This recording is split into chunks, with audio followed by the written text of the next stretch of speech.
Join us from an 805 area code. Could you tell us who you are? So if you talk, we know.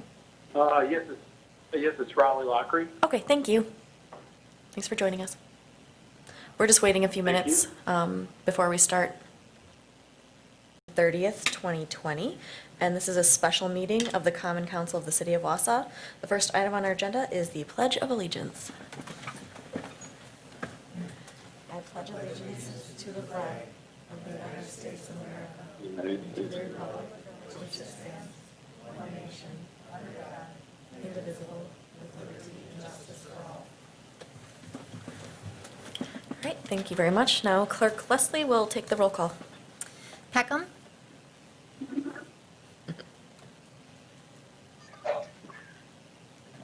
Peckham, you're on mute.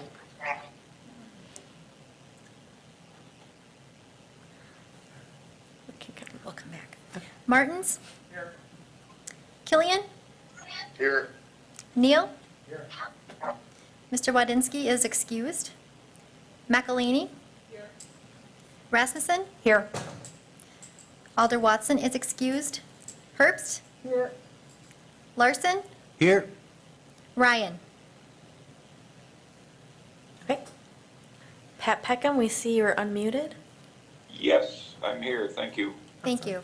We do have a quorum. All right, so the first item on our agenda then is pre-registered citizens for matters appearing on the agenda and other public comment. Do we have anyone? No. Okay, we will move on. So next up, we need to suspend the rule 12A, referral of resolutions, and 6B, filing, to continue on with our agenda. That requires a 2/3 vote. I would take a motion. Motion by Neal, second by McElhaney. Ready to vote? Larson. Aye. Herbst. Rasmussen. Aye. McElhaney. Neal. Aye. Killian. Aye. Martins. Aye. Peckham. Aye. Motion passes. Thank you very much. All right, moving on. File number 200614, ordinance amending 5.90.010, temporary outdoor operation for bars and taverns, changing application approval process. So before I take a motion, I'm wondering if our council president could just give us a little background on what this is. Thank you. First of all, I thank everybody for showing up on this hot evening that we weren't supposed to be meeting, and we met at a very quick pace. This came to me, I'm on public health and safety, and I will take full responsibility for not catching this earlier. I received, after this past council on Tuesday, I started receiving calls from media and calls from establishments saying, hey, how are we going to get this done before July 4th?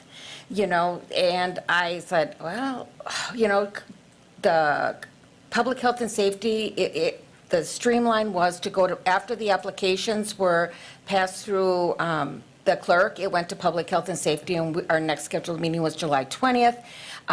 The chair of public health and safety, you know, offered extra meetings as needed, you know, when we got batches of them.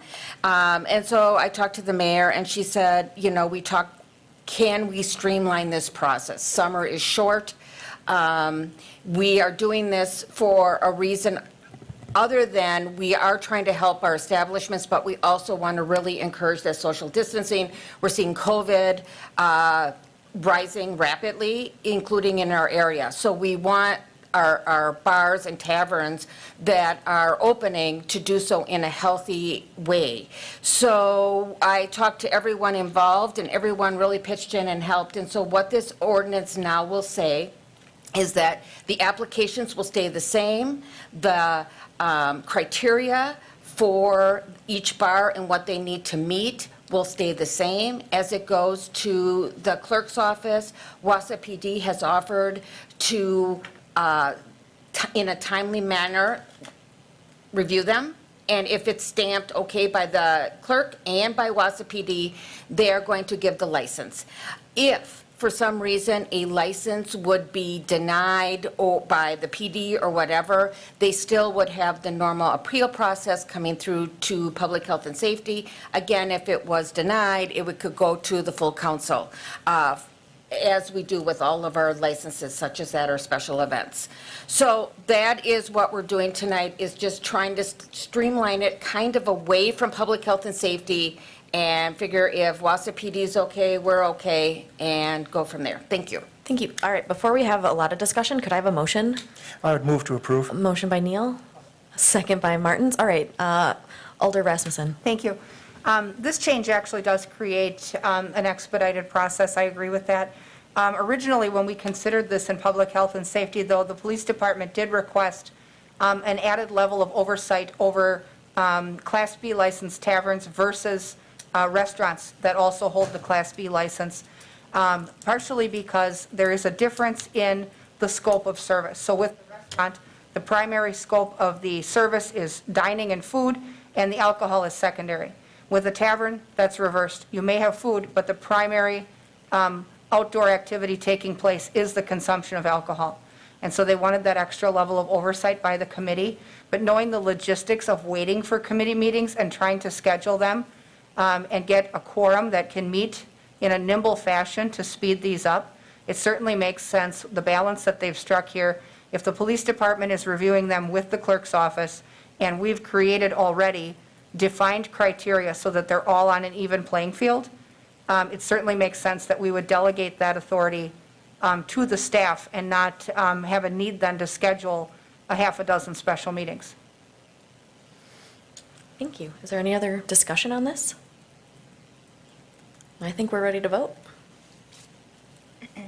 Peckham, Aye. Martins, Aye. Killian, Aye. Neal, Aye. McElhaney, Rasmussen, Aye. Herbst, Larson. Aye. Motion passes 8-0. Thank you very much. All right, we are moving on to item number 200410. It's a resolution approving substantive terms of development agreement for the development of the proposed multifamily residential units as part of the redevelopment of the existing Plaza Hotel site at 201 North 17th Avenue. There is a memo in your packet. I'm wondering if our business development specialist, Sean, would like to just give a little brief overview of what we're asking for the council. Thank you. Thank you, Mayor. Yeah, there is a memo, and excuse me, I'm going to pull this down here for now. The memo that was in your packet for tonight. The Plaza Hotel redevelopment project is a somewhat complex project because it's an existing property that's where one developer and Mr. Jay Vandarven is here with us tonight, and he'll be available to answer any questions you have as well. He currently owns the entire property. He is in the process of redeveloping the tower portion of that property, if you're familiar with it, into another hotel, a much nicer hotel. He has a development agreement that he's working on with the city, but as part of this whole process, he will be selling off a portion of that property, which includes the existing ballroom, pool, and the two-story portion of the existing hotel to Mr. Raleigh Lockery, who's with us virtually here tonight or via the WebEx. And Mr. Lockery then is proposing to demolish that portion of the structure and then has a agreement to develop some multifamily housing on that property. And there's a separate property agreement, or separate development agreement, I'm sorry, that the city has negotiated with Mr. Lockery for that property. The two projects are intertwined. The two development agreements are intertwined until they're both executed, and then Jay will be able to sell his portion of the property to Raleigh in order for him to move forward. The issue why we're here tonight is that there are some there were some concerns about the clawback provisions of the development agreement that had enabled the city to go back and basically, even if Mr. Lockery completed phase one of his project, which is a $9 million improvement, as well as includes the demolition of the existing hotel, if he were to not finish the phase two portion of the development, which is a separate $8 million, 60-room, 60,000 square foot multifamily development, the city could go back and request that entire $900,000, that was 10% of the $9 million Phase 1 cost from him. And I can, Mr. Lockery's available to answer some questions. I know he's still willing to go forward with Phase 2, but I know he has some concerns in this post-COVID economic environment about what things might look like 2 years, 3 years down the road from now. So I'm happy to answer any further questions, or Jay or Raleigh are available as well. Okay. Do we want to make a motion on this before we start discussing, or? I would move to approve. A motion by Neal, second by Rasmussen. All right, Alder Rasmussen. Thank you. It appears we've got a couple of choices.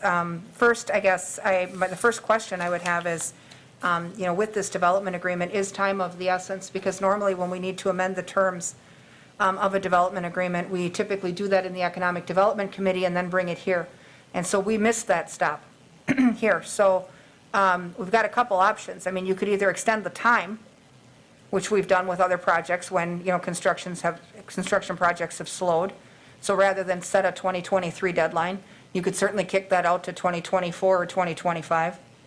Or you can construct it like the sample that's in the packets, where if Phase 2 doesn't happen, a big portion of the money doesn't happen either. Either one is safe for the taxpayer. I think you're certainly looking for measurable results sooner if you don't modify the time. If you allow 2 years, they may use the entire 2 years or not. But, I think if you tie the money to the progress, then there's accountability regardless of when Phase 2 happens or doesn't. You're either not out the money or you're not going to spend it until there's results. So I think either one is an adequate taxpayer protection. The other option, if the council members are not comfortable in making this decision tonight, is to refer it to ED and let the committee weigh in with a recommendation, because we are missing council members tonight that are not going to get to be part of this choice. So I'd like us to discuss it and decide if we want ED's input first, or what we're going to do, because we have some alders that couldn't be with us, and they likely have opinions. Alder Neal. Thank you, Madam Mayor. Well, I think the bottom line here is that any of the options, the two options, really, I'm not really considering the third one all that strongly. Neither of those two represent any additional exposure to the city and to the taxpayer. I mean, Mr. Lockery has a two-pronged development plan, and our agreement with him, as it's been proposed so far, deals with those as separate projects. So much money for one, so much money for the other. If the other doesn't happen or is delayed or whatever, well, then that money just doesn't go out. That incentive isn't, exposed. So I'm perfectly, comfortable with approving, renegotiating a fair agreement as has been outlined, and I think it would also be amenable to Mr. Lockery, and let's just move on. Thank you. Alder Killian. Thank you, Madam Chair.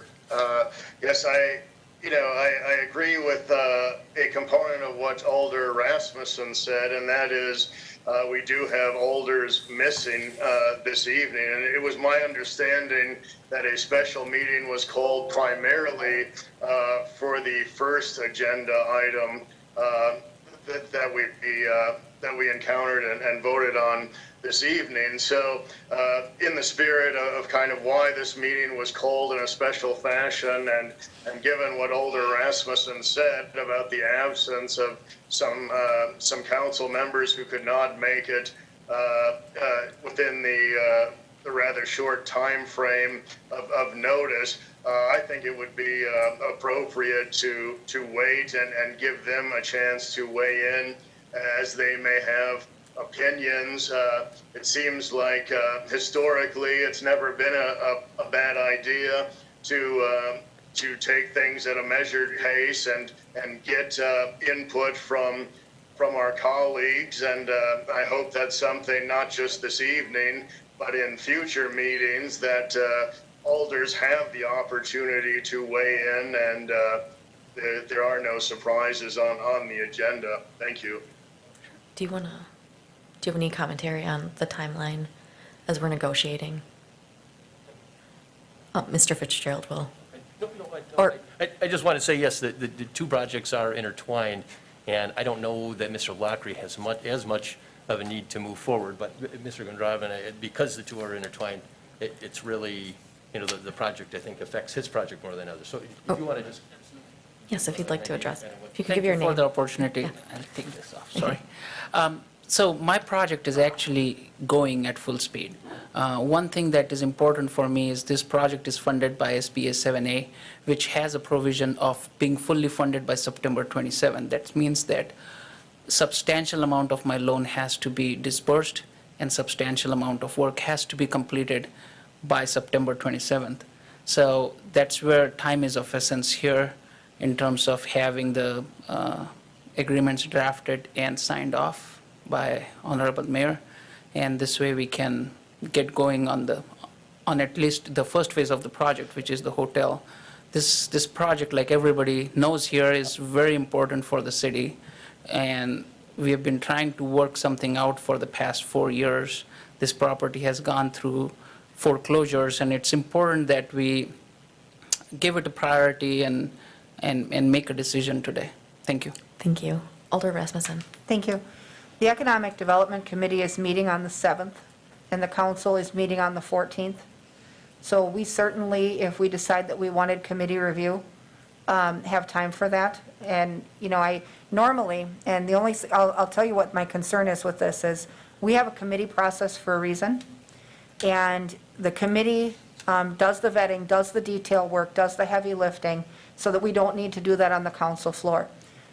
In an emergency, we can suspend the rules and we can take an item direct to council. But every time we do that, and we need to be judicious about when we do it, every time we do it, we undermine the committee process and its relevance. So, I don't want to see us get to crunch time and say, oh, let's just take it straight to council and suspend the rules, because the committee process and the discussion that happens there is important. And so anytime we've ever modified a development agreement before, that has always gone through ED and Finance, whether it comes to council in the same form we see it tonight or not. So I just would like to see us not do this stuff very often. So if you guys want to vote on it tonight, fine. But in the future, if I keep seeing this, I'm going to start to request referbacks, because there's a reason we don't skip committees. And I don't want to see us get into that habit. Alder Neal. Thank you, Madam Mayor. A point well taken. Although, as chair of the ED committee, I look at this and when I think about driving past your location this weekend and seeing all the equipment and all the materials, everything piled there and work going on and stuff, and I just want that to continue. It's a very important project for that area. As chair of that committee, the ED committee, I look at this and I'm trying to imagine any conceivable substantial reticence to go ahead, with renegotiating a fair agreement. All the numbers are there, all the wherewithals are there. All this is recognizing that there's a two-part project on the part of Mr. Lockery, and we treat them as two parts. And we are completely protected from exposure on that. So, I'm ready to act on it tonight. Alder Killian. Thank you, Madam Chair. And I just wanted to, again, underscore that I believe when we received an email notice about a special council meeting on short notice, that it was, if I'm not mistaken, it referenced one item, and some council people could not be in attendance on such short notice. So I do have concerns about kind of bringing in a second agenda item when the notice had been for a special meeting with one item. And this will be a routine concern of mine if things are kind of communicated and then they change halfway in the process, which occurred on another item this week. So I think it would be fair with the initial notice of one agenda item that we give the other alders a chance to participate, since this had not been initially included. Thank you. Thank you. Alder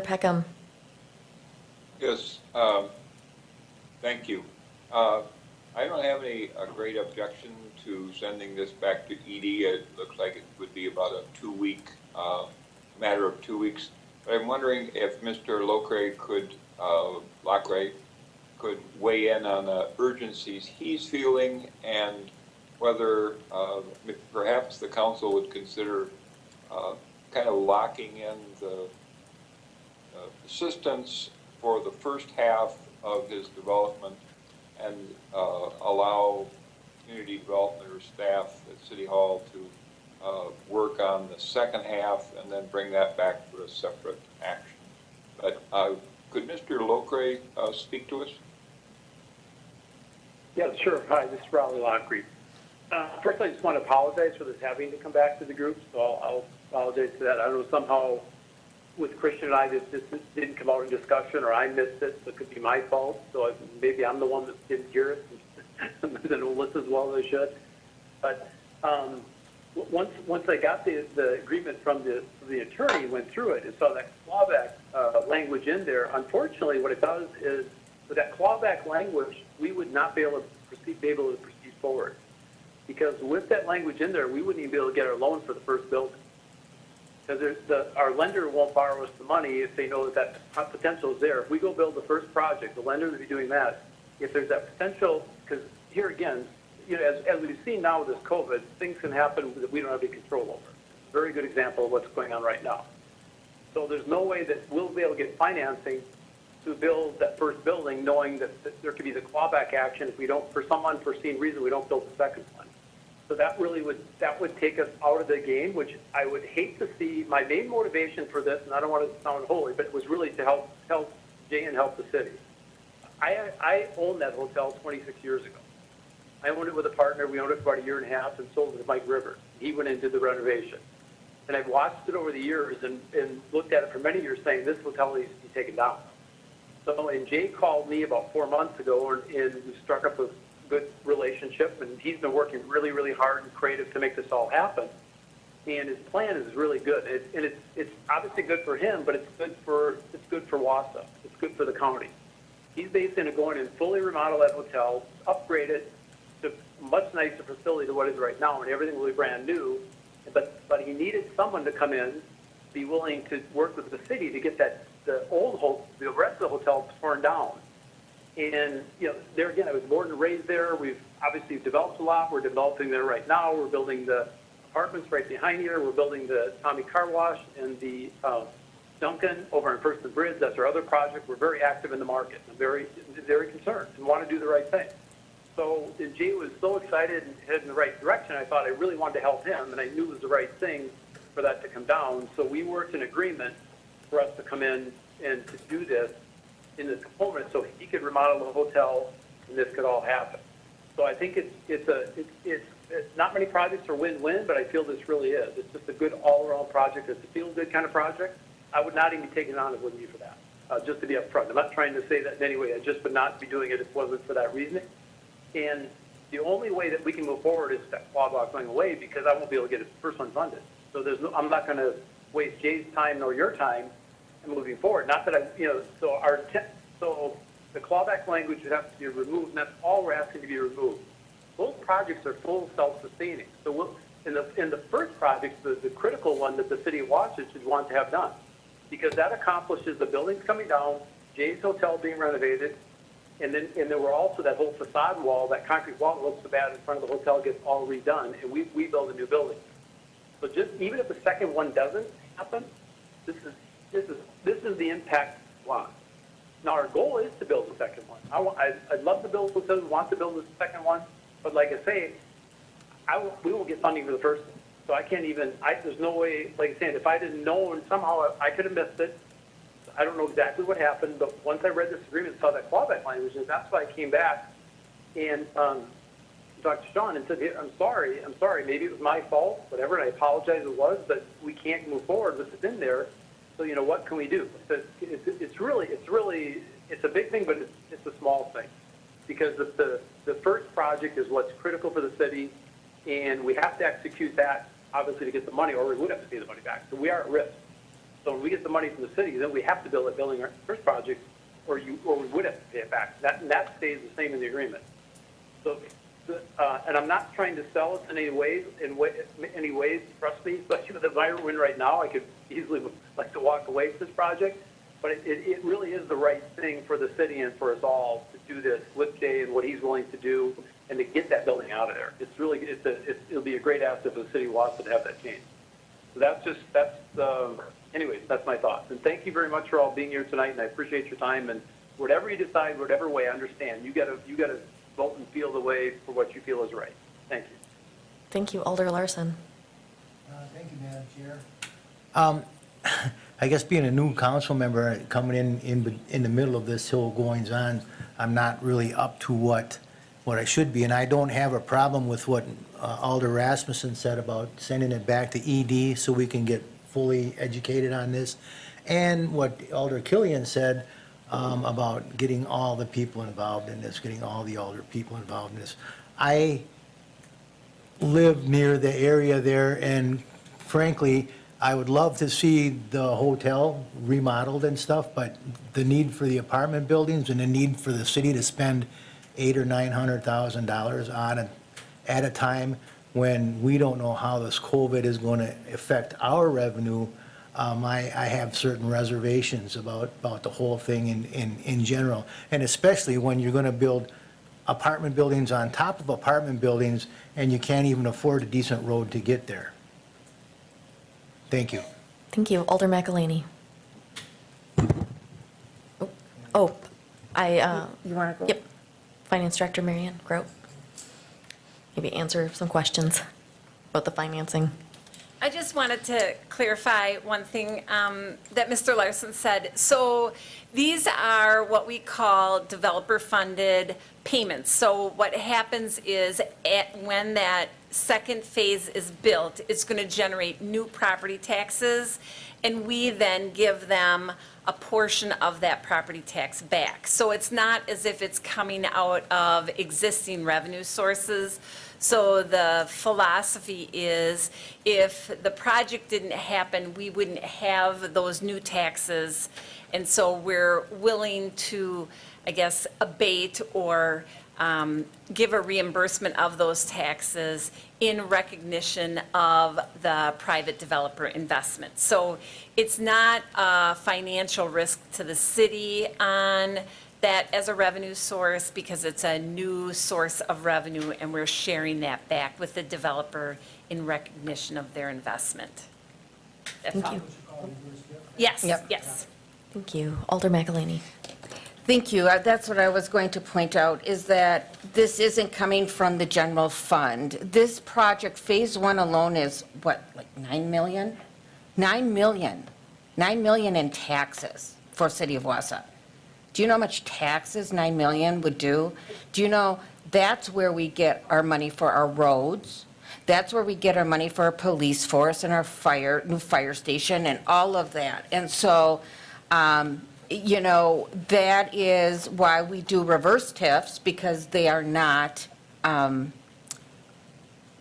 risk, because they have to do this. I don't know if this is strange. I was going to ask Ann, is this normally in Phase 1 and 2? We've had those before, but I've never seen it connected to each other like this one is.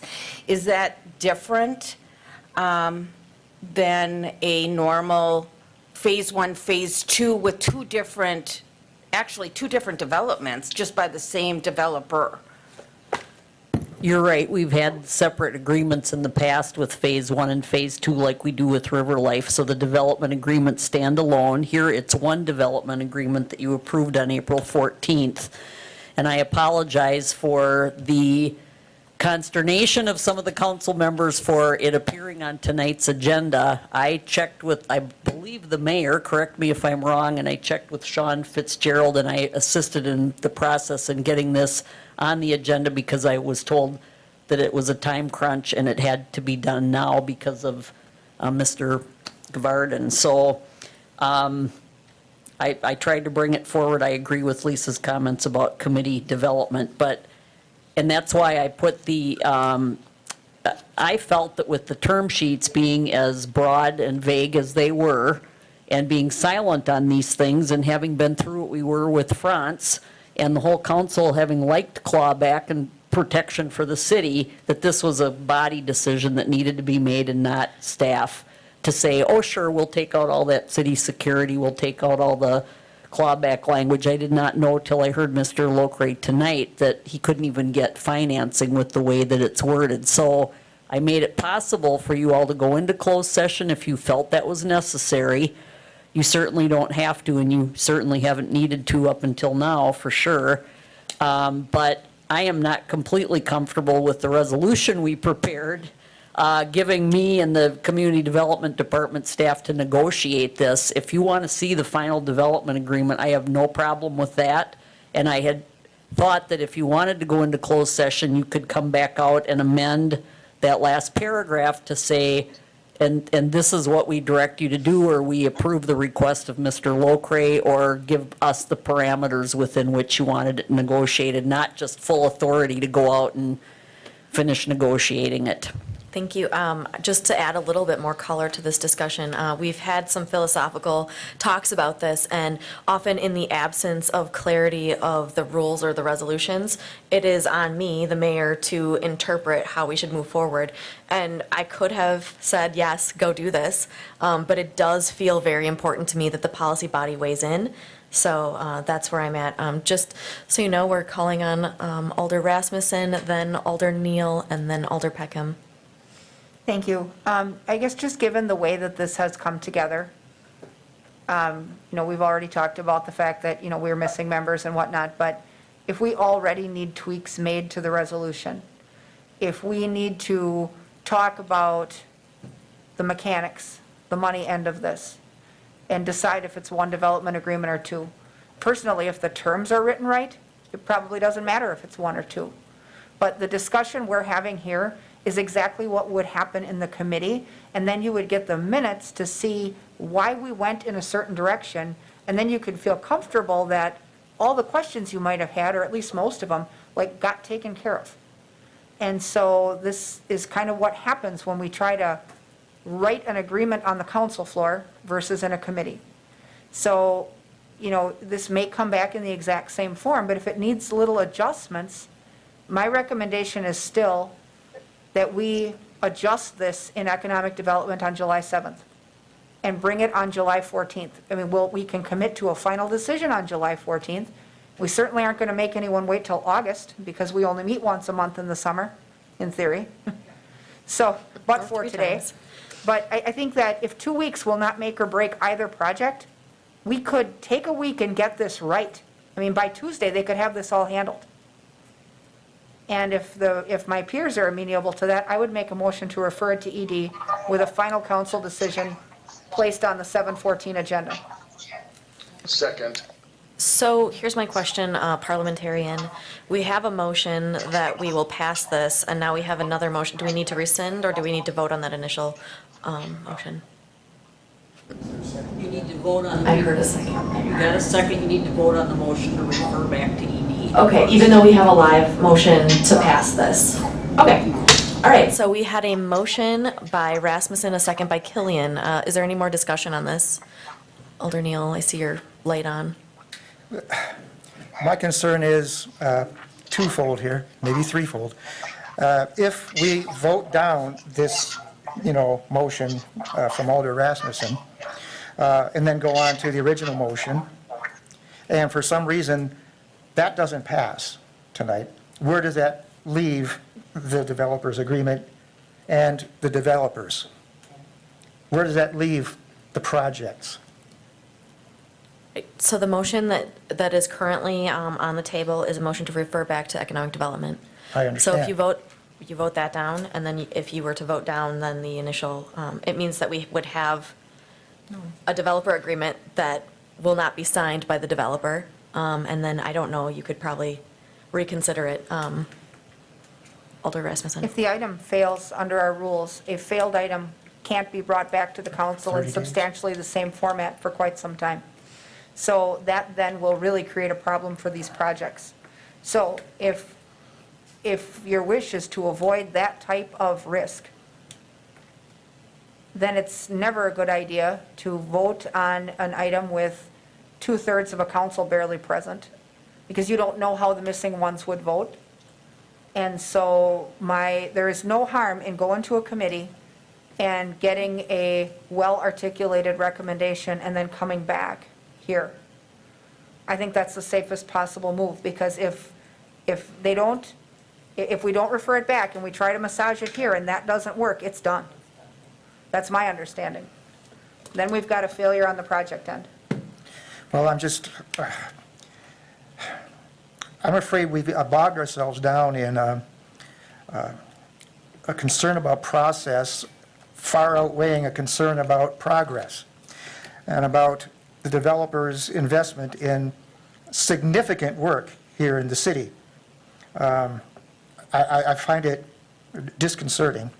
If all of the developers involved are able to wait until our next, scheduled meetings, a matter of a couple of weeks, then I would, withdraw my original motion and support the delay motion. I'm just really, I don't think that's necessary, but I'm a little edgy because I'm sensing a preoccupation with concerns about process over concerns about the value, the big value of these projects. So, before I fully rescind my motion, I'd just like to send it around the table with all alders present and just kind of take a pulse about their concern about process versus project. Okay, I have Alder Peckham with his hand up. Am I up? Yep. Okay, thank you. I like action and getting things done promptly and expeditiously, as well as the next guy, but in our packet, what we had was a statement that there was a wish to renegotiate the developer's agreement, and we just heard Mr. Lacray say that he wants to toss the clawback provision, and apparently in its entirety. That's pretty big renegotiation, so I think that we should hit the brakes on this, send it back to ED. We do want to make this happen, but I think that there's a significant difference between renegotiating the terms of the agreement, which I took, and perhaps Alder Rasmussen also meant to, took to mean, kick it out a couple of years, maybe instead of the 2023 completion on the second building, kick that out to 2025 or something. Anyway, the big difference between that and tossing out the clawback provision entirely, we have kind of come to embrace these clawback provisions, and they're important. So I think it should go back to ED. Yep. Thanks, Alder Peckham. Just for clarification, that wasn't the suggestion, but I have a feeling, Alder Neal, that's what you were going to. Well, exactly. Just to be clear, there's no request to throw out the clawbacks as you've referred to. It's simply to untie the two and treat them separately for Phase 1 and Phase 2. Same numbers, same investment from the city, no increased exposure to the city, same everything. It's just don't tie the two projects together and make the second project endanger the first one, in effect, if there's a date, a completion date that's not met. That's the only thing that's being asked for. That's why I said this is minutia. This is an easy item. So. Alder Killian. Thank you, Madam Chair. It was just discussed a few moments ago about process versus progress, and I think it's a fair statement to say that often the legitimacy of an outcome does hinge on the legitimacy of the process leading to that outcome. And thus far, I have not been fully pleased with the processes regarding economic development processes. They're starting to look a lot like the past administration, and when things are told to me, or that we're told about a special meeting with one agenda item, I would like to forego surprises. City Hall historically has had huge problems with the perception from the public of its processes. And in my opinion, whether it seems like minutia or not, I think council members, and I think Alder Peckham's caution, I agree with, that we are entitled to anticipate what is going to occur at these meetings. And I think the public also has a right to be confident in our processes. So I feel rather strongly about that. Thank you. Thank you. Alder Peckham. Yeah, thank you. I guess I need some clarification on, I'm perfectly fine. I think it's a good idea to decouple the two projects. But Mr. Lockrey seemed to be saying that he can't live with the clawback thing in there, that he can't get financing. So that would mean that the first one wouldn't even come to pass. So maybe we could get a reaction from him on that if it pleases the mayor. But, I'm kind of puzzled on that. Mr. Lockery, would you mind? Yeah, this is Riley Lockery. Can I comment to that? Yes, thank you. Yeah, no, maybe I didn't explain myself clearly, and I apologize for that. But when I referred to the clawback, what needs to be done is the two projects are separated. The clawback between the second project and the first was there. That's all has to go away. So basically, it's just setting these up as two separate projects. The first project still would have clawback in there. If, let's say that if I didn't finish the project, if I got money, I would get it back. So the clawback per project still stays there. It's just the two don't connect. They should have, and I don't know how this happened, they never should have been connected because they just can't, it doesn't work to do that. And that's why I said if for some reason if they can't be separated, we would not be able to we wouldn't be able to move forward. It's just when it doesn't work. But anyway, so the clawback provision would still stay with individual projects, it's just to be connected. All we're asking is for the clawback, the second word, where if you go back 20 years if it didn't happen, that's all we're asking to go away. For some reason, we didn't get the second building done. It's in there where the money we received for the first, that we would have to act, which really, when you really think about it, doesn't make a lot of sense. It's not, I think that was just I don't know, just doesn't function that way. Okay, thank you. Alder Rasmussen. Thank you. I guess I can go either way on voting on this tonight. I don't feel that decoupling the two projects is a bad idea. I'm glad that Mr. Lockery clarified his statement because I will not approve a project that doesn't have a clawback. We've learned too many valuable lessons from going down that path. So, I would assume, based on the way the agenda is listed, that this is a simple majority vote. It is not. Becky's shaking her head. Suspend the rules is a 2/3, but the agreement amendment is not a 2/3 situation. Simple majority. So that is the only, that's why I was talking about a refer back to massage this whole thing out, because if there's enough uncertainty and enough disagreement and enough angst about either how this got here or what we're talking about, you run the risk of a defeat. So if you guys decide you want to vote tonight, I'll vote, and I'll vote for it. But, because I was going to in the first place, but I just, with a partial council, that's a risk you take, because none of us know how anybody else is going to vote. Right, Alder McElhaney. I just wanted to make sure, if we decide to do this in 2 weeks, would it be too late? If the decision was made July 14th, correct? So what it really means. Would you mind using the microphone? We have some people online. Thank you. So this is Jay again. What it really means is the project that I'm currently working on with the hotel remodel is getting funding from the city rehab fund, and that's for $190,000. Those won't be funded, and that means then there is a risk, because this project is partly funded by this loan, the money is loaned by the city, and partly by the financial institution that we are working on. So it is going to delay our project in terms of not securing the funds that the city had promised through the city rehab fund. Alder Neal. Thank you again, Madam Mayor. I have a motion on the floor, and I also have a statement I made about withdrawing my motion if I feel like I'm going to send this thing down the tubes. By believing in it.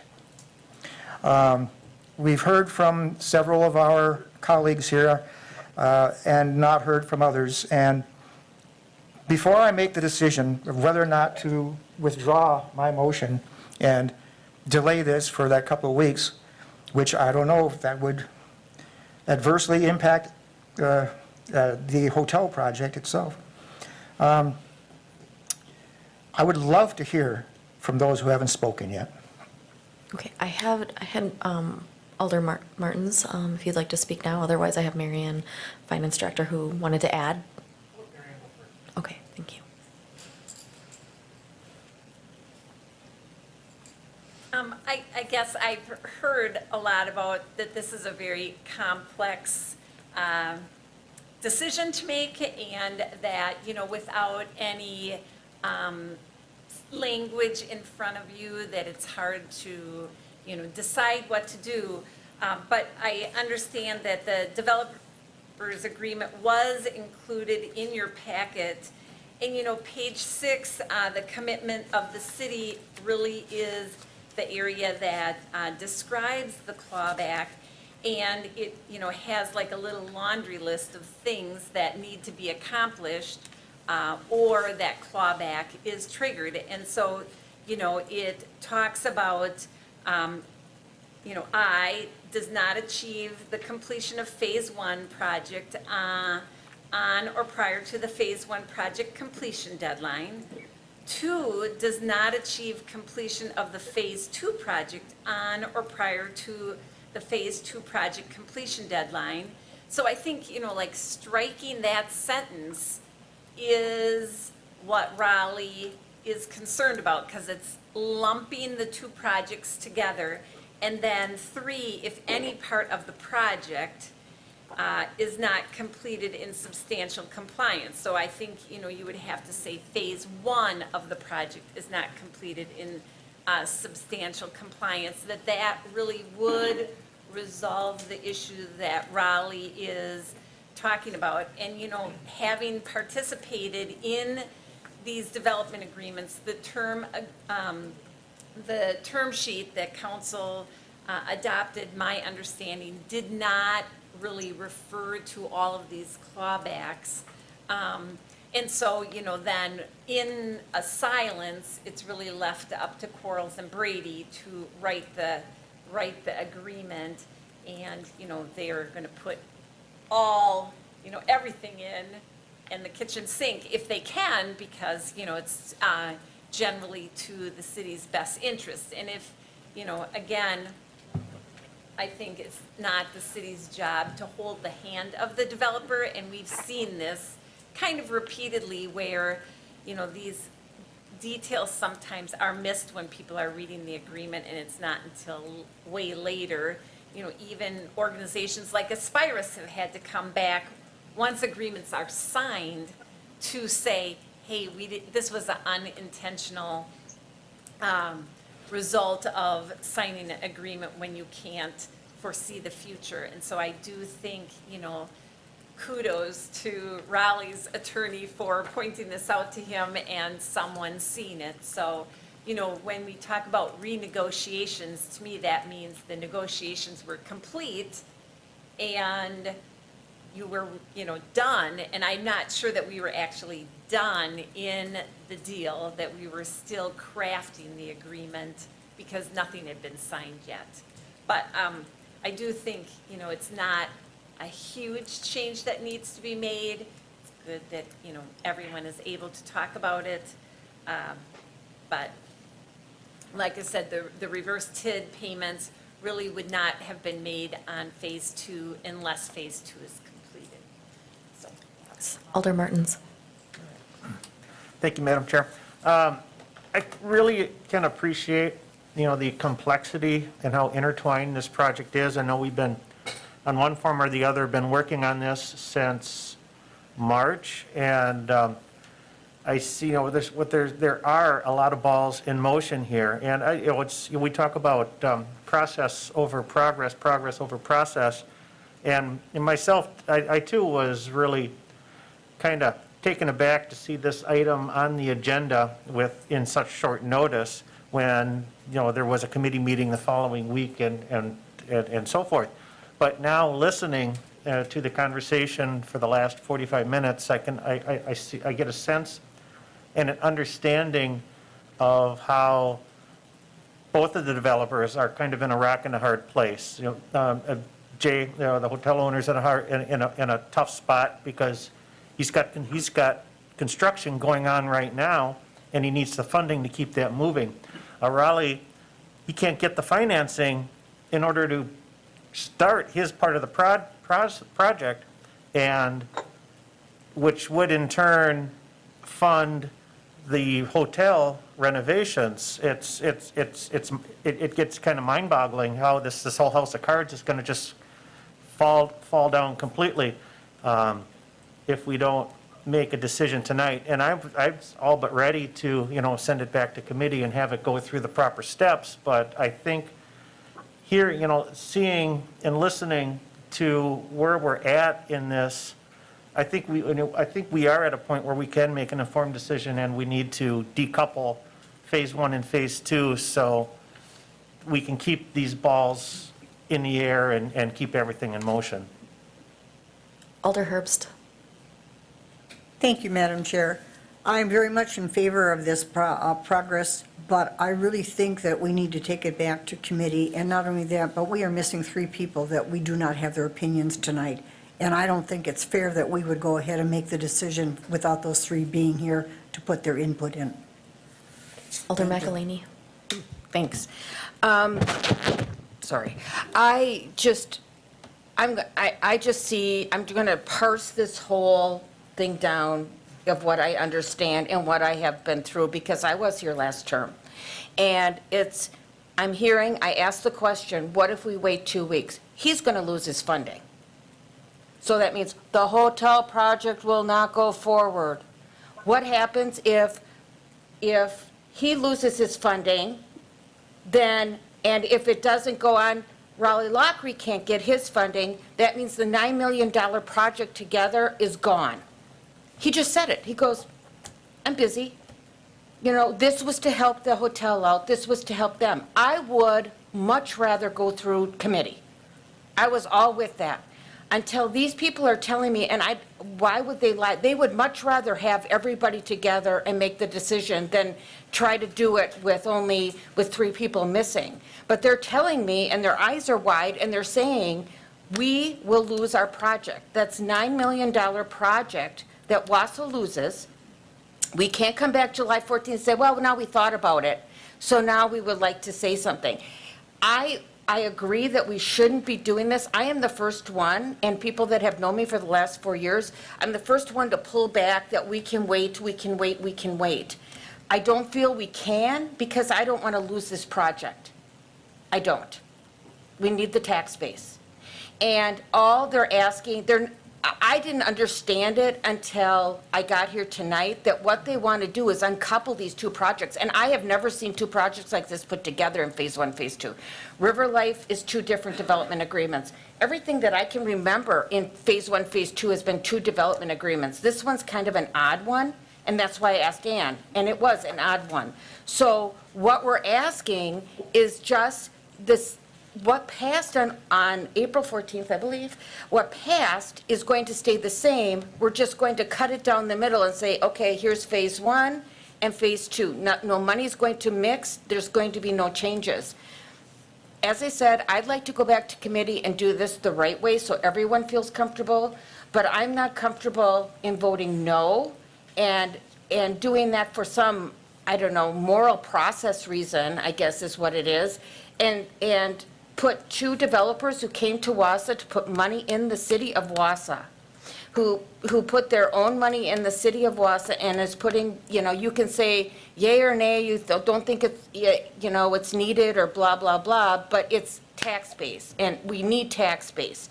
And it's taking blight away from that area, where we have people who are interested in the area across from Shopko, and they want the blight away from that. So it is a rolling ball. And I'm not willing to say no to this and put these people, in the backseat and say, I'm sorry, but we just need to wait for your committee. It shouldn't have happened. I agree with everyone. It shouldn't have happened. But there are things that shouldn't happen that do.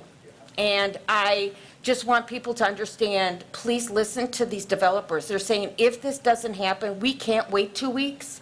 We're going to lose funding. That means that the whole project goes down the tubes. And I don't know how I'm going to explain that to my residents. Thank you, Alder Rasmussen. Thank you. I will say that we are lucky that the changes that need to be made to this agreement to accomplish what they need accomplished are simple changes. Obviously, we don't have them with us in our final form tonight. If they were any more complex, or if this was an upfront TID incentive and not a reverse TID pay-go, I would be an absolute no on this. And so I expect that when this stuff gets to the council floor, that it's fully baked, if you will, and that the committees have had their time with it. Now, that said, time is of the essence. The project's previously approved, the work's underway. Commercial rehab funding is not a local taxpayer-funded incentive. That's a pot of federal money that they loan out, get paid back, and keep reloaning it over and over. So that's less of a concern. And the fact that Lockery's project is reverse, and it demands results first, that safeguard, I think we can probably get to where we need to go with some simple changes, and I think that we can take that action tonight. So with that, I'm going to withdraw my motion to refer back. All right, we have a withdrawal. Do you remember who did the second? Killian was the, had the second. Do you withdraw your second? No, I do not. Okay. Alder Killian, Then what? Because I'm not making the motion, so. okay. Parliamentarian, what do we do now? They both need to be withdrawn. Okay. So we have to continue, we have to vote on it then? I think so. Okay. Okay, then our option is to vote down the refer back and then move forward. Yep. I see that Alder Fine. Killian had his hand up. Do you wish to comment? Yes, thank you, Madam Chair. I just, would like to inquire as to the chronology of how this occurred. When I went to look back at emails, it looks like there was an email sent on 6/25 requesting swift action, and I believe it was the next day that this meeting had been scheduled. I believe that time frame is accurate, and by the time the meeting had been scheduled, there were already two council people who had indicated they were not going to be able to attend, I believe, and were excused. Could someone please confirm to me if this agenda item was added after their excusal and absence was already anticipated? Sure. Mr. Fitzgerald, would you mind? Alderman Killian, I'm sorry, I'd be happy to give a chronology. This came up just last week here. Mr. Schock, who is no longer now with the city, was gone last week, out on vacation. This came to my attention and for me to pursue. I had spoke with the mayor early last week when it first came to my attention from Mr. Lockery, and then had a conversation with the city attorney. And we had some conversations about whether or not this should be something that we should bring to the attention of the full council. Finally, that decision was made on Friday morning, and the mayor had indicated that there is a special council meeting tonight. I had given some notice of the urgency that was needed to answer Mr. Lockery's questions, and the mayor had let me know that there was a special council meeting and that this could possibly be placed on the agenda. So I think it was about that time that the determination was made, and I wrote up the staff report that appears here, but just around noon on Friday. Pardon me, Mr. Fitzgerald, that if you're going to be answering my question, I don't believe that really addressed my primary question. That was this agenda item added before or after two council members already were excused or their absence was going to be anticipated? That was my question. Yeah, and I apologize. I'll have to leave that to the clerk. I don't know when those council members had indicated their absence. So. Clerk will answer that. Alder Killian? Yes. So it was added after, however, it came up at the last minute, and it was something that needed to be placed on the agenda. Thank you, Ms. Kremer. Absolutely, and I by no means am I suggesting that that there was any ill intent with this, but I think Alder Herbst again brings up a point that I share, which is one, it's a matter of fairness to our colleagues on something of a development of this scale to at least allow them to know that this was going to occur before they communicated they couldn't be here, and secondly, it's been said that. It was just said a few minutes ago, this isn't the proper thing to do, but we're going to do it anyway because there's urgency. And, I think it was said that, one was not willing to lose this deal or development from not doing this, even though doing it was not the proper thing. And I will not do the improper thing regarding this vote, even if it would cost the project and development. I'm going to, do things properly and as citizens would like them to be done. And this is precisely what citizens were tired of the last 4 years. They were tired of City Hall surprises, even when there was a good rationale behind them. So if it's at all possible, and I sympathize with the developer's predicament, if it's at all possible, I think we should give some respect to our colleagues and to the public and do this in the quote-unquote proper way. Thank you. All right, I just want to let you know that we will be calling on Alder Peckham, Alder Ryan, and then Alder Neal. Madam Chair, could I just Oh, respond sure, one thing? yes.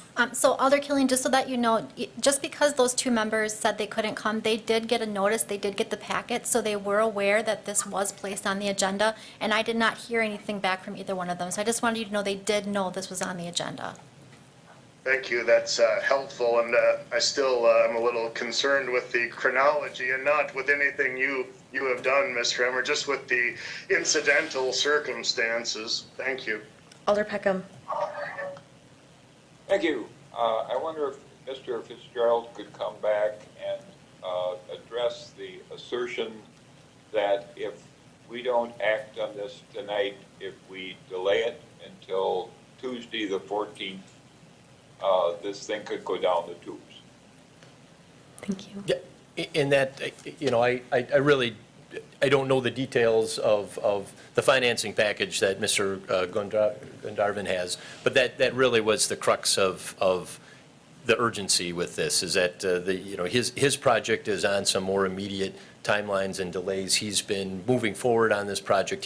He's already been able to pull building permits several months back, and again, he has various components of the financing for his project that are contingent upon timelines of the construction progress being done. Could I invite him back up just to address that question a little further? I There's no- got from him that it was going to be, add a little level of nervousness. I did not get the idea from him that it was going to stop things and cause a failure of this project. Yeah, and to be honest, I I don't know the details of, again, of the financing for his project and Okay. where If we that. could find out, I think that would help us decide. Yeah, if you wouldn't mind coming forward, please, thank you. So the way that the development agreement for the hotel is structured is we had asked for 5 progress payments over 5 months. So basically, the first month's payment won't go through, which means that I'll have to stop the work. What it really means is stopping the work in a short term. Yeah, we'll get the funds and we'll move forward. But what it also means is, since we are taking the SBA funding into account, means that the project needs to be funded. Any further delay may actually cause the project not to work out. So what is it going to do to us? It's going to stop our work, basically, for 2 weeks. And we won't be able to pay our contractors at the point when we do not get the progress payments made for the first month. Thank you for clarifying. Yes, thank you. Thank you. Alder Ryan. Hi, I'm sorry for the delay. I thought I read it was at 6:30, so but I guess I'm concerned because this is in my district and nothing was discussed. No information was given from community development to me. And then I had asked Katie today, who signed the recommendation from community development? There was no name, so it's like, is this something Chris left? I've mentioned this in past years, going back, I don't know, 6, 8 years ago. If staff is making a recommendation, I want to know who said it, because I want to address the questions to the right person. And in my opinion, I was by the site today of the plaza. There's nothing going on in regard to the plaza, and that Mountain Lanes is going on. But going back with the contention from some of our prior council, and Becky and Mary Tao and Gary Gisselman, I was just perplexed, having been in grant management for over 2 decades. We're doing an agreement with the company, whatever that means. Are you even incorporated yet? That's what the agreement is that we have right now. And the application that was done in economic development, the application was only 20% filled out. If I went to my own bank, they would completely reject it. We don't know how many apartments, we don't know how many bedrooms, we don't know if it's going to be underground parking or just regular parking in front of their apartments. There's lots of holes in this. And I really don't think Sean has the whole history of this. But in my opinion, if I was going to grade this application, or any grade school teacher would, it would be an F for incomplete. And now is the time to get your act together and fill in the other questions, and just not the city rubber stamp just the extension and not ask any other questions. That's totally inappropriate. And I went back and asked before the vote, and Chris Schock did not respond to me. But it ended up Leslie did, and that I had asked, did anybody in community development screen the application and review it, and if it's incomplete, to send it back? And Chris said, no. Quote from here, we receive a TIF application and place it on the agenda for committee review. It is a committee's determination whether they have adequate information to make a decision. Some of the questions in the application may not be known or relevant to the particular project. The committee can ask for additional information or instruct staff to seek clarification or negotiate something in the proposal or application. The committee also does ask clarifying questions directly to the developer of the information in the application, just as the joint committee meeting did. And Chris goes on to say this application was initially reviewed at ED nearly a month ago on March 19th, 2020, and was placed on the agenda, but time ran out to vote on it at the Finance Committee meeting on March 24th. But part of the issue in today's Lockery information agenda to share with the City Council is regarding the lack of the community development staff reviewing the economic development application for the Lockery portion of the Plaza Hotel South Acre. Christian's response that I read below was not received to me until after the prior council voted to approve the Lockery proposal, even though only 20% of the application was only filled out. Alder Ryan, I just want to remind you that what we're talking about is whether or not we should refer this back to committee. I just want to make sure. I that- agree, it needs to go back to committee. There's so many holes, and we don't even know how many apartments, what is the rent being charged, if it's going to be affordable housing, how many units are there going to be, and at this point, it's still going to be built in the future because there's nothing being done on the property now at the plaza. They're still working on the Mountain Lanes housing. But in my opinion, bringing it up at the last hour when we were told we'd only have the one item on the council for Tuesday or Wednesday, and then this is shoved in, no one from community development let me know of any of this information. It's in my district, and I do have a concern, and especially having been in housing-related issues for 2 decades, this is outrageous to be putting this through at this point. So I'm voting no and saying it needs to go back to Okay, committee. the motion we're discussing is to refer it back to committee, just so you know. So if you voted no, you would not want to refer it to committee. I want it to go to committee because there's too many holes, and I am just embarrassed that we're considering this application the way it is, and we don't even know what the company name is. Thank you. That's outrageous. I guess I want to just give you, since you came in a little bit late, I want to give you a little background on why this is on the agenda. This is, the development agreement is not signed. The previous council had agreed on the terms and sent it to community development to establish that development agreement. And when Mr. Fitzgerald was working with Raleigh Lockery on it, they came to some terms that he wouldn't sign it. So I didn't have the clarity in the resolution from the previous council. And without that, I could decide to make that decision that we could renegotiate and remove one of those clawbacks. But I thought that this body should have a say in it. So, thank you. I'm glad you made that decision, Katie, because to me, it's really pathetic, this contract, and it really should go back. Thank you for your comments. Alder Neal. Phew.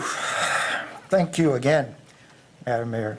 Alder Ryan, I'm sorry that you weren't here for a rather extensive discussion on this with various viewpoints from various sides and seemingly some acknowledgement of urgency and accepting of sometimes a need for compromise.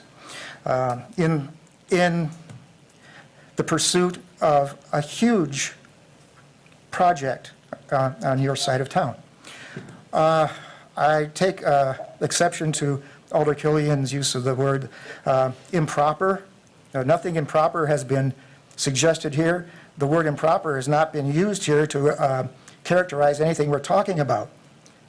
We're simply talking about taking a developer's agreement and addressing a simple change at the end which decouples Phase 1 and Phase 2 in terms of clawbacks. That's it. That's where we're at. This has no need to go back to committee and kill this project, these projects, kill them for no good reason. I yield to Alder Rasmussen. I actually have Alder McElhaney first and then Alder Rasmussen. Thank you.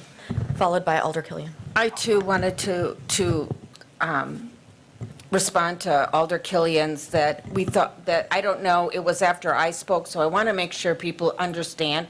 I do not see this process as improper, and nor did I say it was improper. I also was on the last council, and my residents know about this project.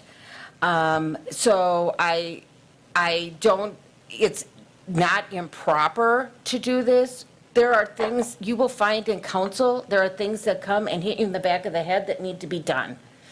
And that's one of these. Nobody likes it, and the reason I said what I said is this. I don't want to lose a $9 million project, and I don't want this man to go without his project that he's put his heart and soul in and have the work stop. He can't pay his contractors because Raleigh can't get, it's a downhill thing because Raleigh can't, it's like anybody who's done real estate understands this, because Raleigh can't get his financing because these two, phase 1 and phase 2 were inexplicably, put together. I still am I'm not understanding how that ever worked. So I want to explain again to some people, to Alder Ryan, that you just came here. We're not discussing if this project is okay or not. That was decided by the last council. That's how it works. This is to decide if we are okay with switching phase 1 and phase 2 to do different projects. The terms would remain the same. That is what the question is in front of us. Now, if you still want to refer back to committee, that is your vote, and that is absolutely fine. But I want people to understand that we're not, this isn't redoing or relooking at the contract in whole. And that's not what we were asked to do. The reason that this was brought in front of us quickly is because and like I said, like Alder Neal said, it's been talked about for the last hour, is that this problem has stopped the project in its tracks due to financing issues because of the way the contract was written. That's all it is. No terms are going to change, nothing like that. I would, as I said, do not see this as improper. I would rather have it go through committee, but I am very skeptical of saying to, not having contractors paid and everything else. It shouldn't have gotten this far, but that's what we do, is we find these problems as they happen, we deal with them, then we will go back and make sure the process is better the next time. That's all we can do.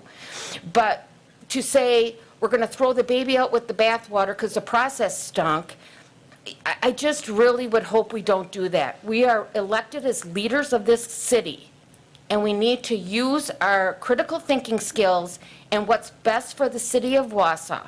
That's all I ask. Thank you. Alder Rasmussen. Thank you. I too want to make sure that we are clear that we do not allow anyone to confuse the words improper process with non-standard flow or irregular process. The council can take any item it wants as direct legislation. It's not required to go through a committee. It's just the process we have.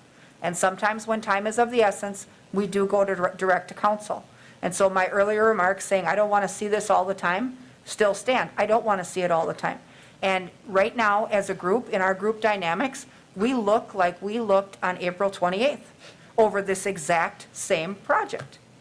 And if this is not a lesson to all involved, that this particular governing body does not deal well with surprise and lack of information, I don't know what does. But now, at some point, we have to make a decision. We can't go back and renegotiate whether or not the project is okay, or whether we want it, or whether we love his applications. We have to decide, are we going to decouple the clawbacks and have a clawback for number 1 and a clawback for number 2? We're not out any money either way. Safe decision to make. The modifications to the development agreement that need to be made are simple and they're safe. We're lucky for that. If this was any more complex, we would be heading to committee. So that said, we're not going to, even if we refer it back, the ED committee is not going to renegotiate the terms, and they are not going to evaluate the validity or the acceptability of the project. The project is already underway, and work is happening at the plaza. There's a gigantic dumpster on the north side of the plaza, and items are being thrown into it on a daily basis. So there may not be cosmetic work on the outside, although all of the terraces have been pulled off the outside. There is work happening there, and he's got people in there that need to be paid. So we can't afford now at this late date to do half a job. Now, I was asking us early on in this, do we have 2 weeks to get our process back on track? And I asked that specifically because since April, I've come to know what happens when stuff gets sprung on this group. And what happens when we don't have a logical flow of information. We get anxious, we get upset, we start accusing people of stuff. True or not, that's how we look. And so imagine how this meeting looks on TV, because that's what's happening. We need to get back to our functionality. We are a functional governing body, and we can make this decision. But if we had to hammer out more than what needs fixed here, which is kind of a cosmetic fix, I also would not support this. But that said, I hope that we will vote down the refer back, make a decision, and let the hotel owner keep working. He's already working, and, that information was revealed here tonight. Clearly, we didn't know that an hour ago. So let's get ourselves back on track.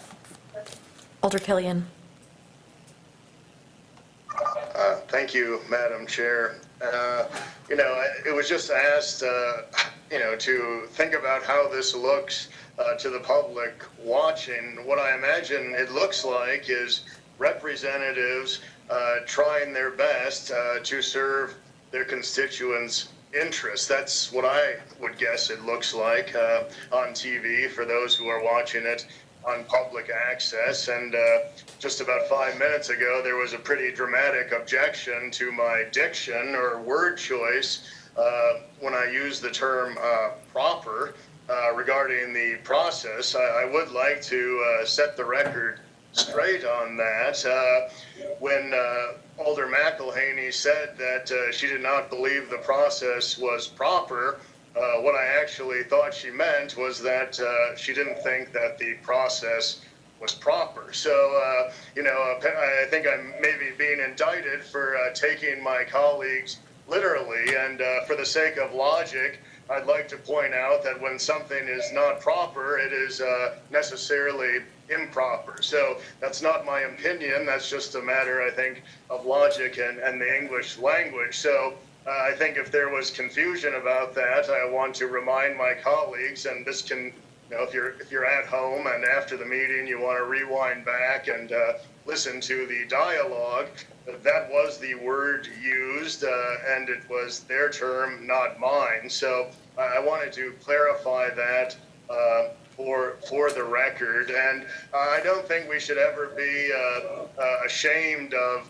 getting into vigorous debate and having different ideas. It was just said that we're the city leaders. How does this look? Well, I mean, I'd prefer to think of myself as a servant, not a leader, and I know what I am trying to serve and who I'm trying to serve. And for years there have been apprehensions about City Hall surprises. So I think we should not forget that and keep a level head and some objective debate, but that's healthy, and I think it's okay to disagree, and the public probably anticipates that sometimes we will disagree. So I don't see anything negative about that. Thank you, Madam Chair. Thanks. I just want to remind everyone to direct comments to me and nobody else in this room. Thank you. Alder Ryan. When I looked at the contract, from my looking at it, it had said that Lockery wants to keep everything as is except for the TIF and extending it. But from what you had said, Katie, there are some things they did not agree on, Mr. Lockery. So then it could be up to negotiation on the rest of the agreement. And like I said, I've dealt with fiduciary, I've been a volunteer legal guardian, and I've worked in contracts when involved in subcontracts and such. I've taken courses in business law, And to me, not knowing even what the company name is, as doing an agreement, is just outrageous. And I think it should be going back, besides going to economic development, which may not do anything, I should also go back to finance and then back to the council. But I do not see anyone from Lockery at the plaza. I understand that the other plaza portion, and I did go by there this afternoon and did see some other type of deconstruction and that, but in the very beginning, I didn't think it should have been tied to Lockery at all. It should have been separate information. And like I said, it should never have been tied with Lockery because they were on the back end. But there is nothing being done of demolition by Lockery. I didn't see any vehicle on there that said Lockery on the plaza property. Thank you. Alder Peckham. Thank you. I have a procedural question and then perhaps a comment. Are we, what before us is the issue whether to refer back to council? Are we Correct. still with that, or did Yes, that that get is the live motion on the floor. Okay, so I would suggest we vote on that matter. I don't want to curtail. Are you calling the anything. question? No. Oh. I'm saying I don't want to curtail anybody who has a real urge to comment further, but I think we should get on with that vote. I think we should vote against that. I think it would be a very bad decision on our part if we forced the Jay, I can't remember his last name, we forced the stoppage of work there. If you have a construction crew and say, I'd just like you to pause for 2 weeks, they're going someplace else and they may not come back. So I think we need to vote not to refer. I've been convinced by my colleagues that we need to not defer and then vote to decouple and proceed. Thank you. Alder Killian. My apologies, Madam Chair. I did not put my digital hand down last time. All right, thank you. Alder McElhaney. Thanks. I just want to quickly bring Alder Ryan back up to speed. They are not doing anything from Lockery right now. Mr. Lockery is on the phone here. He explained to us earlier that he cannot get financing until we decouple this project. That is the issue, and he cannot go forward with Phase 1 until we decouple. And what that means is, again, Phase 1 will be the same as it is written, and Phase 2 will be the same as it's written. There's no renegotiation. There's no putting the city in any other danger. It's all reverse TIF, so that means he has to complete his project before any money goes back to him through tax base. And that's what the question is, not the question on the floor. We're talking about referring back. But you had said twice that Lockery wasn't working. He cannot get financing to start his job until he gets that decoupled. That's why this was such an urgent issue, because getting his thing is going to keep him going. Getting his financing, Lockery's financing, is keeping Jay from continuing work and paying his contractors. So that's the issue. It is not renegotiating the contract. It is not, and as I said earlier, you missed also, I've never seen a Phase 1 and Phase 2 connected like this. This was an odd situation. River Life, every other one that I can remember, Phase 1, Phase 2, it was always separate development agreements. So it isn't an odd ask. Alder Ryan. What about just going ahead and separating it so Lockery can do the demolition, so the plaza project can go forward, and then Lockery can then also look at the apartment complex 1, apartment complex 2. I think the demolition should be the subject of, if he's willing to decouple that, and start there because you're holding up the rest of the plaza from getting their deadline, I believe, was before Christmas. Up and running. Mr. Fitzgerald, I would invite you to the podium. Sorry, this get caught up sometime. Yeah, unfortunately, and unfortunately with, with Mr. Lockney not starting the project yet, it's not so much the financing even as it is just the fact this agreement we're discussing is what's holding it up. He isn't going to start any work there, and no developer would start any work without the development agreement being executed and moving forward. But it is contingent on the financing. In relation to just starting, Mr. Lockner's really agreed to 3 separate things here, and the structure of the TIF payments to him are set up to recognize all 3 of those things. The demolition is the first. The building of the first 60 unit, there are 60 units in that first apartment building, would be second, and then 60 units in that third apartment building. And again, there's 3 different carrots for each of those three sticks in terms of the tax incremental financing that comes back to him. Doing just the first one, though, just the demolition, as a developer, you don't make any money off of a demolition. He's not getting paid for the demolition. He's just getting some TIF funding back for it. But it then will accommodate where he would make, money as a business owner is that first apartment building. And it also substantially paves the way. It's really about being able to divide up this property into 3 separate parcels, which right now is 1 parcel because it's one contiguous building that's been there for years. And with that building there, it can't be divided into 3 parcels at this point without an executable developer agreement. So what is the name of the company?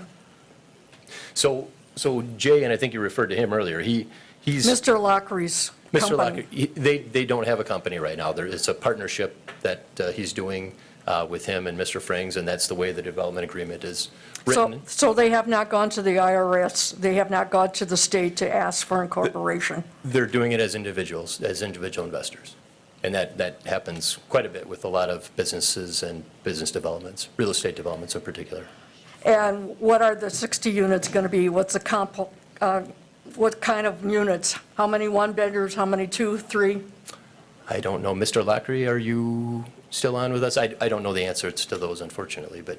And what is the rental No, rates? I can comment a little bit about the project, just in general. Is that okay? And yet we Yeah, have thank not, we've on plans, I can't say exactly what it would be, but the, number one, the parking would be on the first floor because that site is all rock, so we can't go down. So the first floor would be parking, and then we'd probably be 4 stories high with apartment units, and on the front corner towards 17th, we'd have a small retail space there that was because aesthetically it'd make the building look a lot better, and that would be a finish on the end out towards 17th. So there'd be a small retail component on the first floor, and then parking on the first floor, and then 4 stories of apartments above. And as you all know, we're building the Alton Lanes project. We don't want, when I discussed this the first time we got approved, I explained that we don't want to compete with that project. So basically what we're going to do is that's 1s and 2s, basically an equal split. So we will have a few 1s and 2s, but then we're going to do some smaller units there, which would be, so the price point would be a little bit lower, and then we're going to do some large units. So it's going to be varied, so it wouldn't be a direct competition to that building for the absorption, so the project is successful. And there's demand for the smaller and the large units also. That's the general theme of the project. Our intent is to, like I say, to do a quality building on that corner. It's a focal point, again, in the community, and it's very visible, and, excited to do it. So we'll have some very positive impact to the whole city. So what is your rental estimates on rental for the apartments? I can come up with guesstimates. We'll further do market studies, but basically the smaller units will probably start somewhere in the $800 range. We'll probably run up. The larger ones would probably approach more closer to $2,000. So there'd be a range. I just want to make sure I heard you right.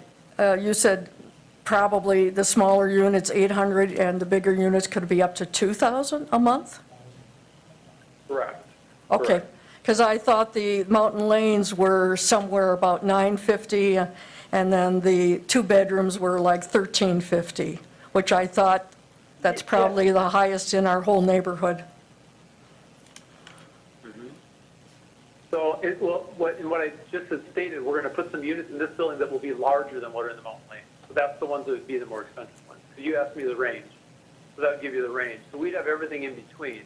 But we just want to, we want to offer variety because to have some lower price points, and some people want the larger units. People are selling their home, they want a place to live, and now here again, and even with the component, where now a few more people are going to be working at home. This, not that everyone will like we are right now, but there's going to be a higher percentage of people working at home in the future, where people are going to want to even rent larger units. So that's something that we'll put into play with the with this next building. So we'll basically be able to adapt that to the new environment we're in. Will you be wanting to have an entrance and exit on Elm Street, or you plan on everything being on 17th Avenue?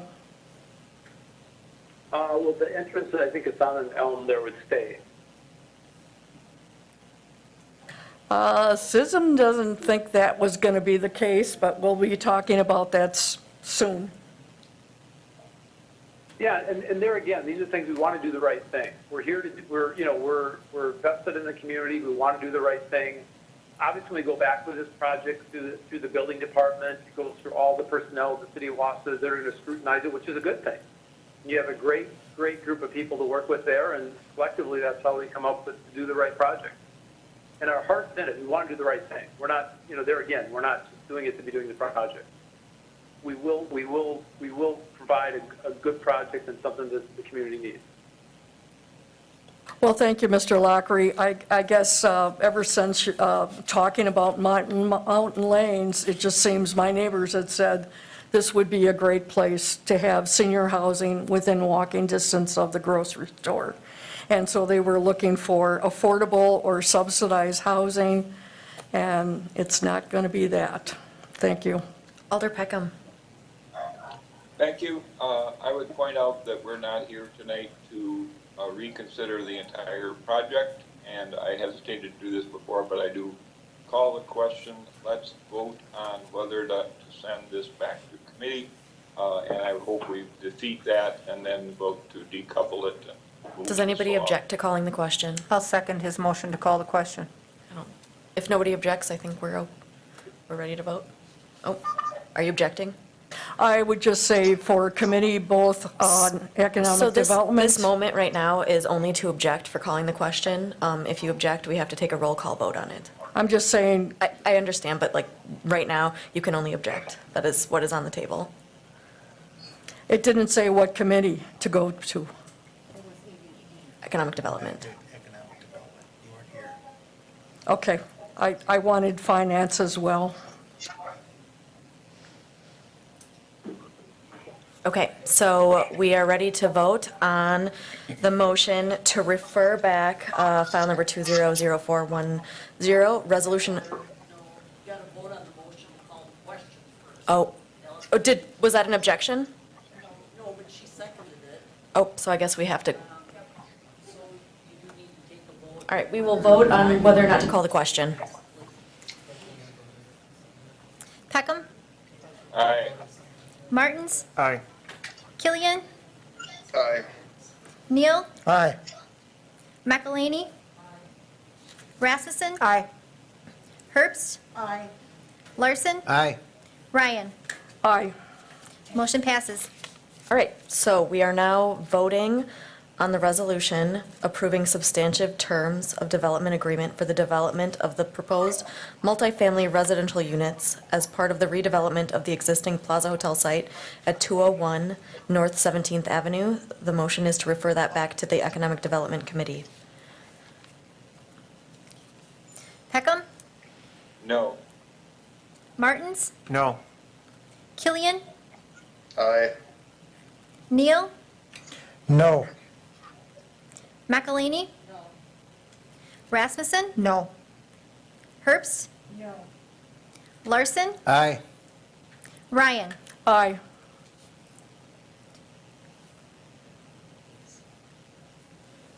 Motion fails 3-6. All right, thank you. We're back to our original motion, and that is to approve the terms of the development agreement. Is there any further discussion on this topic? I think we're ready to vote. Peckham. Oh, Peckham, Aye. Martins, Aye. Killian, No. Neal, Aye. McElhaney. Rasmussen, Aye. Herbst. Larson, No. Ryan. No. Motion passes 6-3. All right, last item on our agenda is adjournment. I would entertain a motion to adjourn. Motion by Neal, second by Herbst. All right, we're adjourned. Thank you, everyone. Thank you, everyone.